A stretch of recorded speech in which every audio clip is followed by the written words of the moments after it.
Hello everyone. Today I will tell you 6 stories about remote places.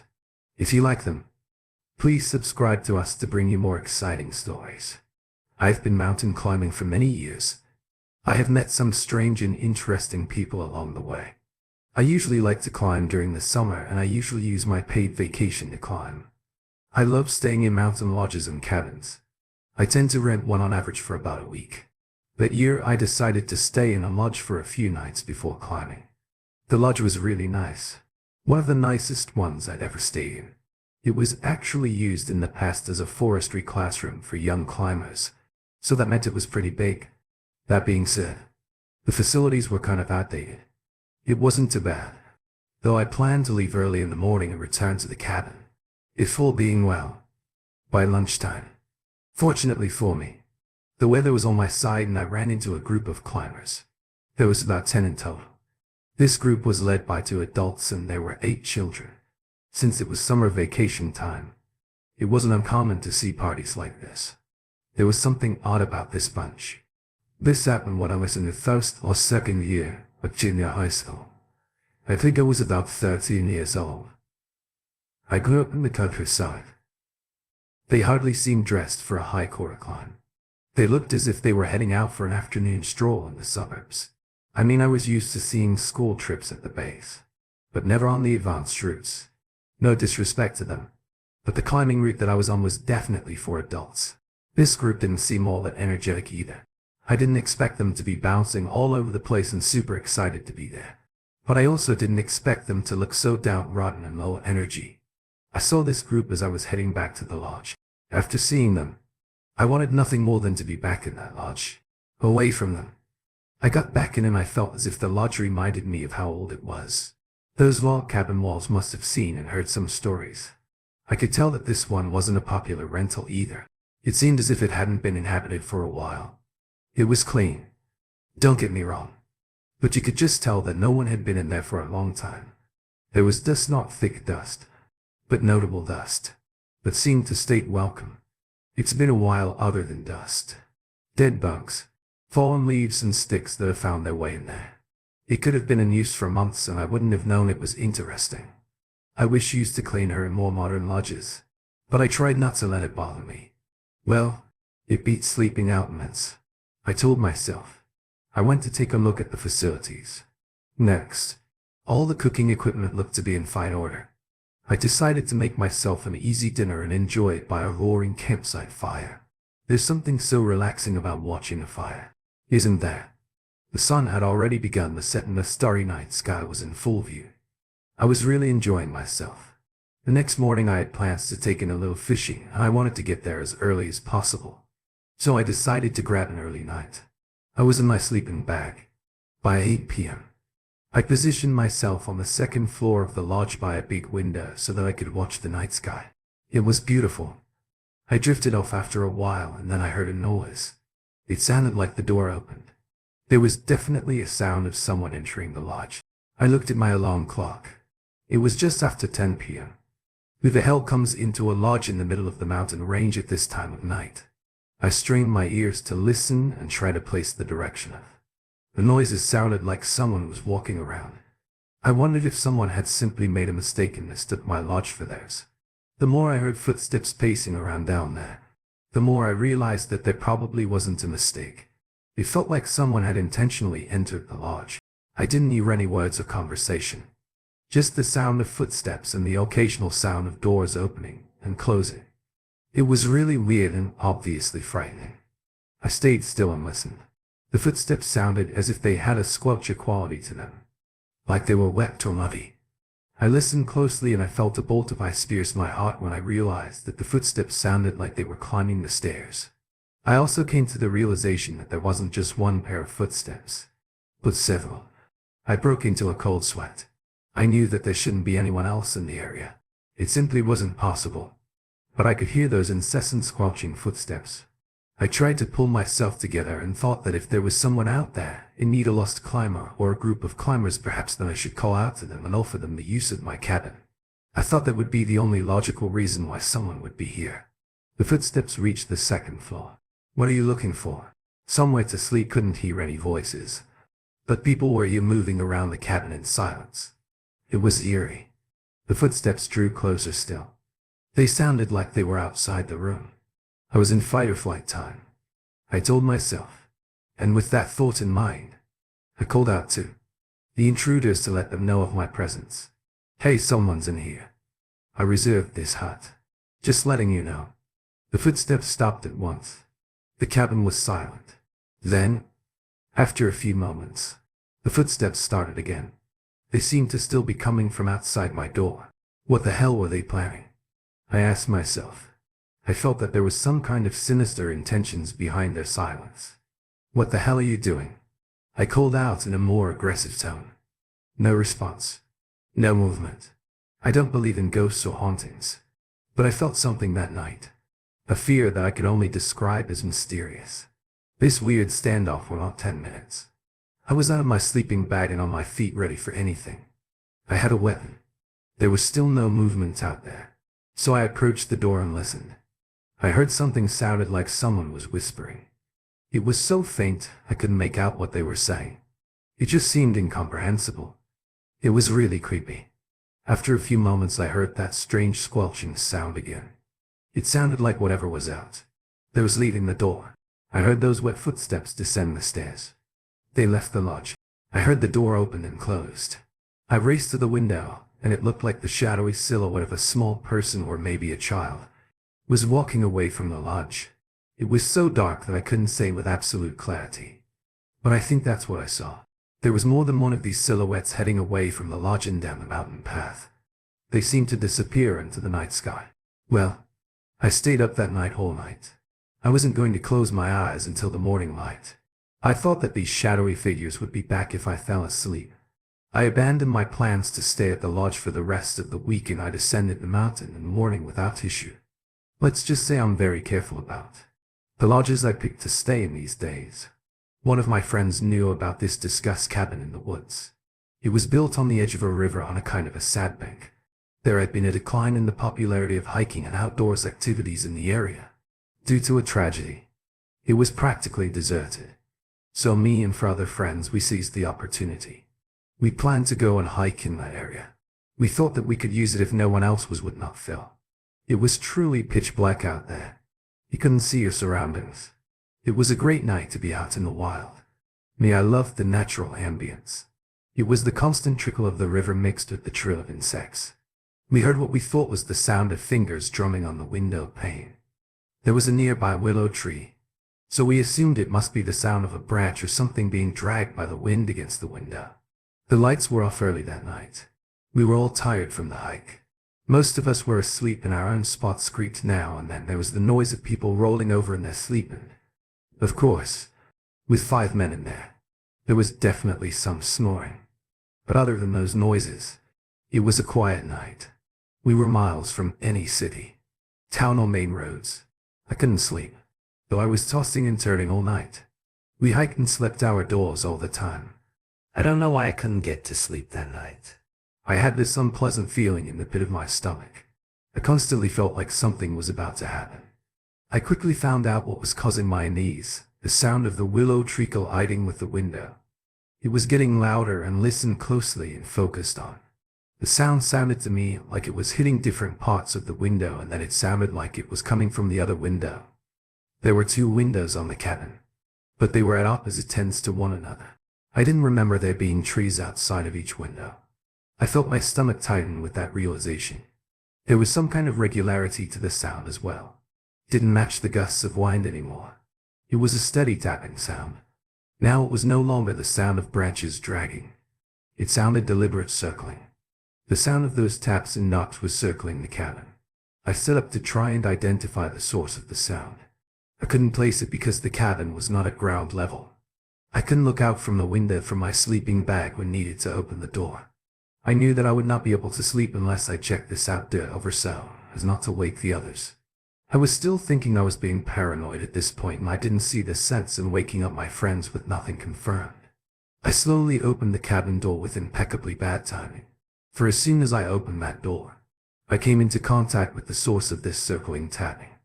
There was a young woman with long, messy, dark hair grinning at me. She was barefoot and wearing a nightgown. She was covered in mud. I screamed to my friends to wake up, and they did. She'd been tapping the windows and she was just standing there smiling at me. I instinctively shut the door, but we really had no other choice but to wait until morning. We had no cell reception in the cabin. We couldn't call the police. We later found out that this young woman was the daughter of the owner of the land that we happened to be trespassing on. And she had done this before I started to think back to that tragedy that happened around here. I think it was a missing person case or something. I wondered if she was something to do with it. I think we had a close call that night. She didn't know how she got there. Apparently her feet were so caught up that there was blood in the muddy puddle she'd created by circling the cabin. I don't know how long she'd been circling us and what might have happened if I didn't get up to check for it. The following is the contents of a diary found in a cabin in the mountains. December 4th, it's been about 24 hours since I got lost out here. The snow is so thick I can't find any markings or paths. It's so cold I don't think I can survive out here. At least this cabin isn't too bad. I don't think I'll be in here long, though help will come soon.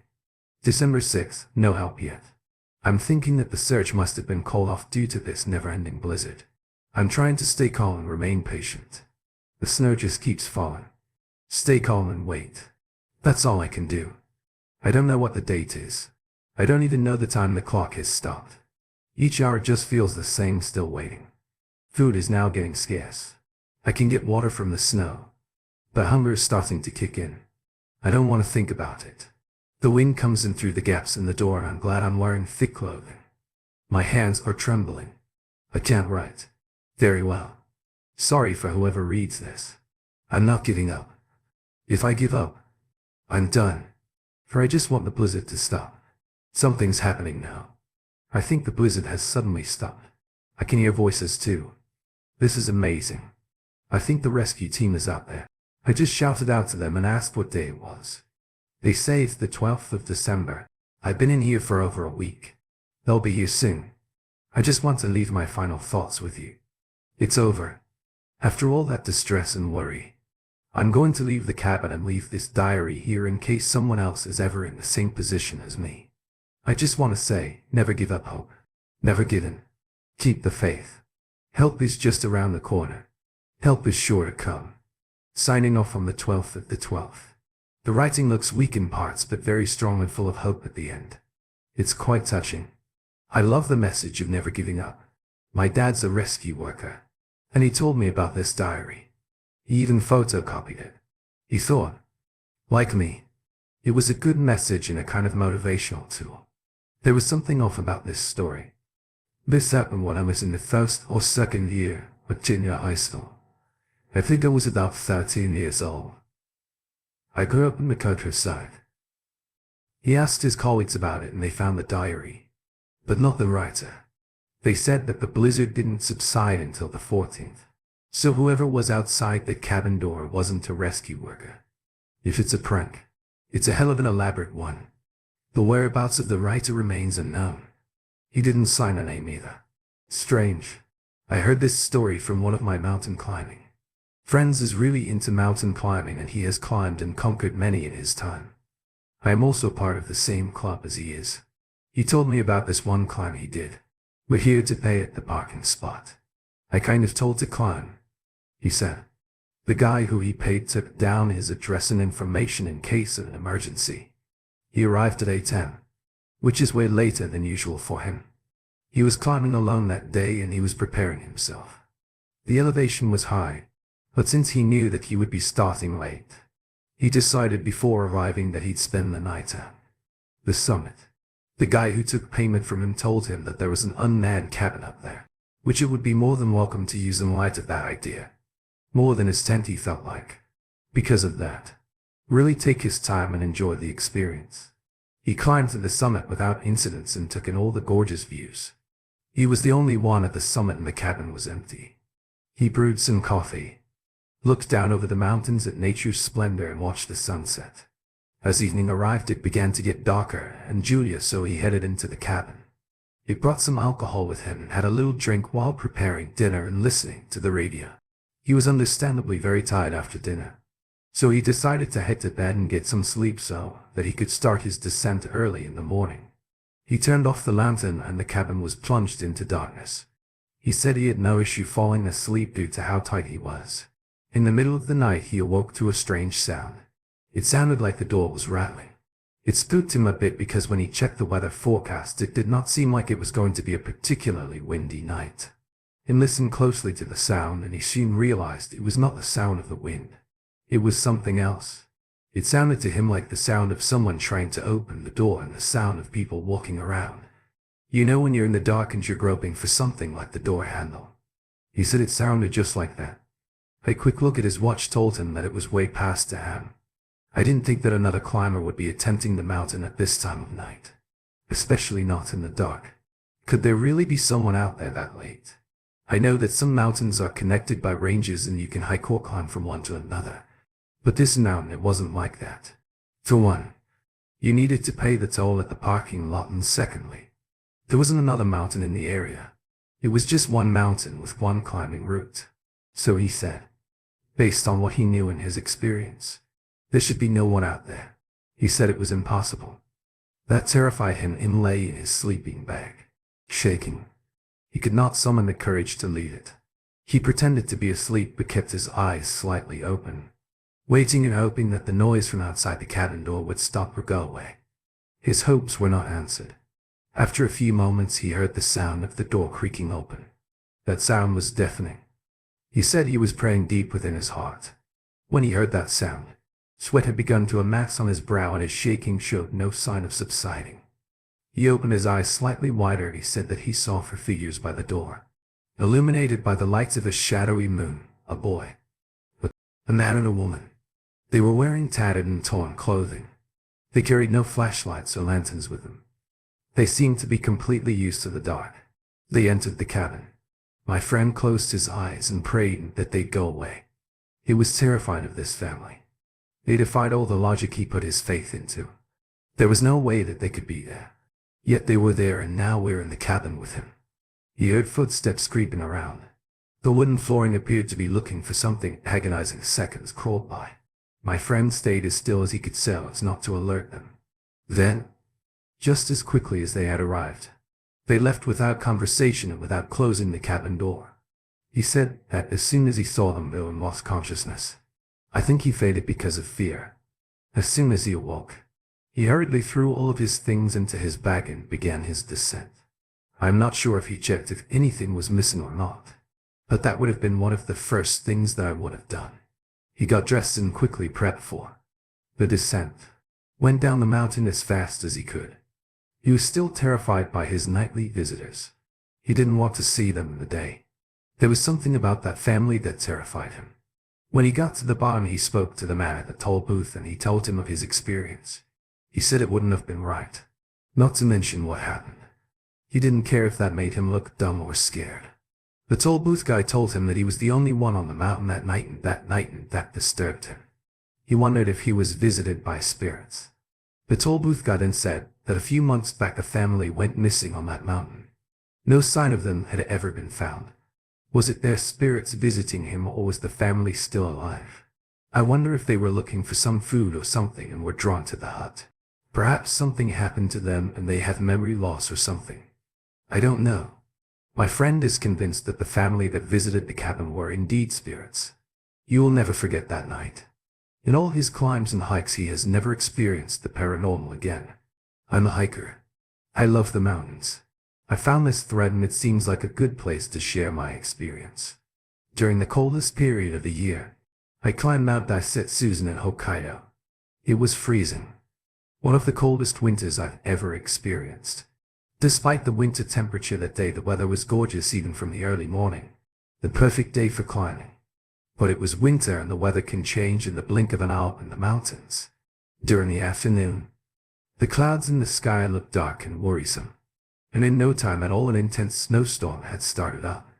It was a bit too late to turn back and it would have been incredibly dangerous to do so. I knew that if I kept climbing, I would get to a cabin which was built as an emergency shelter.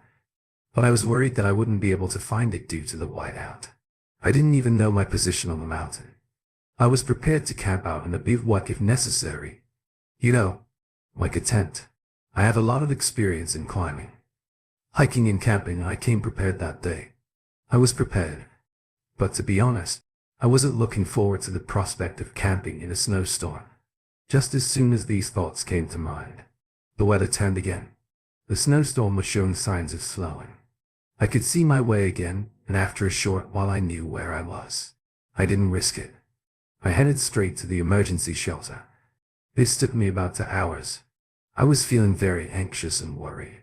But despite my anxiety, I found the cabin. It was almost entirely covered by snow. The sun was beginning to set. You know how early the sun can set in winter. I didn't want to be out there in the dark. I was so relieved to find the cabin. I have to say, when I went in, I noticed that there was 2 others in there. They were lying down sleeping. I didn't want to wake them up, so I quietly closed the door. I laid out my sleeping bag and got in. I wanted to be warm. After warming up a little, I made a quick dinner with my provisions and then I laid down to sleep. I woke up during the night. I don't know how long. I slept. For hours and minutes. I was awakened by some mumbling sound. I guessed that it was the voices of those hikers who were in the cabin with me. I listened carefully and it sounded like there was a man and a woman speaking. Sounded like they were talking about the trip they were planning tomorrow and the weather. I could hear some muffled laughter at points. I was thinking, why not just save this chat for the morning? Include me too. If we go in the same way, then let's help each other out. While I was thinking about all of that, I fell back into a deep sleep. I woke up the following morning. The atmosphere felt heavy. After a moment or two of being awake, about 10 men came rushing into the cabin. It scared the hell out of me. It was as cold as ice in that cabin. One of the men said to me, "Oh God, are you still alive?" I didn't know what the hell he was talking about. I had just woken up and I was confused. Then another one of the men said, "No, it's them over there." He gestured with his chin in the direction of the man and the woman I was sharing the cabin with. I asked what was going on and I was told that the 2 with me had radioed for rescue. But unfortunately, due to the terrible snowstorm, the rescue helicopter couldn't get up to them. The only choice, the rescuers, it was to go by foot, and it took 2 days to reach them on the mountain. Sadly, it was too late for the couple. They passed away due to exposure at a higher point in their climb. The rescue men were unable to bring the bodies down the mountain because the weather took another turn. So a decision was made to leave their bodies in the emergency shelter cabin, rather than risk a double tragedy. These men were back to transport the bodies down the mountain. I couldn't get my head around it. I couldn't grasp the situation. What about the mumbling voices I heard? What about their conversation about how they were going to get down the mountain? Hallucinations and auditory hallucinations are not uncommon in the harshest tests of winters. Apparently. Is that what this really was? I wasn't convinced. I asked if they were a couple, because the way they had been speaking to one another sounded like they were. They confirmed that they were newlywed. This climb was part of their honeymoon. Furthermore, the male was apparently known to this mountain rescue team. He was a prolific climber. I was advised to leave the mountain range before the weather took another turn. I took that advice.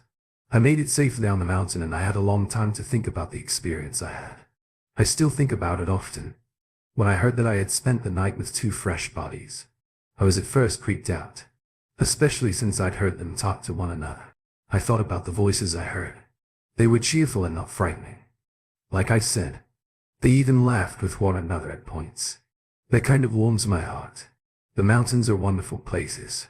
I heard them say they were planning on leaving the mountain in the morning. And I really hope they did. I hope that they're at rest. If I pass on in the mountains, I'd like to think I'd be alright with that. Thinking about my experience in this way makes me feel better about the whole thing. Hi everyone. Thanks so much for watching. I just want to say a huge thank you to Creepyos for joining me once again. Be sure to go over and check out his amazing channel. And I look forward to working with him soon again. I'll see you soon. Thorin.